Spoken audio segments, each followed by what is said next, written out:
Pas de changement de calendrier.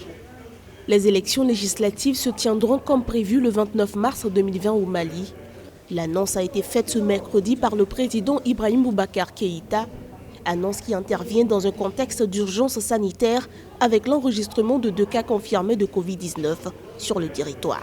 Les élections législatives émanent de la décision du dialogue national inclusif qui, on avait, rappelez-vous, fixé les échéances. L'exécutif s'est gardé d'interférer dans ce dialogue, salué par tous et considéré comme un grand acquis de notre histoire immédiate. Ces élections se tiendront le 29 mars, c'est-à-dire ce dimanche, et ce dans le respect scrupuleux des mesures barrières. Le gouvernement fera tout pour que cela soit le cas. Il faut dire que ces élections très attendues ont été maintes fois reportées depuis 2018, entraînant la prorogation du mandat des députés jusqu'au 2 mai 2020.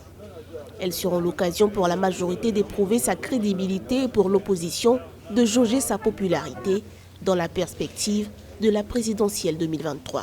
Pour autant, les observateurs estiment que les conditions sécuritaires et surtout sanitaires ne sont pas réunies. Vendredi, il y aura une réunion des comités scientifiques qui va donner son avis et je pense que c'est la suite de cette année qu'on saura si véritablement le scrutin de vendredi et de dimanche est maintenu ou pas. Pour l'instant, le gouvernement a maintenu sur l'avis du comité scientifique. Aujourd'hui, le Mali est divisé entre 2 camps. Il y a ceux qui pensent qu'il fallait suspendre le processus électoral et d'autres qui pensent qu'il faut continuer parce que la situation n'est pas encore très critique. Il n'y a eu que 2 cas. Pour moi, si on doit élire les députés dimanche prochain, il faudrait bien qu'on mette en place un dispositif sanitaire assez fort pour que nous puissions éviter d'autres contaminations. Un pari risqué donc, alors que le Mali est jugé particulièrement exposé à la pandémie de coronavirus. Les 7 millions d'électeurs convoqués prendront-ils le risque de se rendre aux urnes? Rien n'est moins sûr.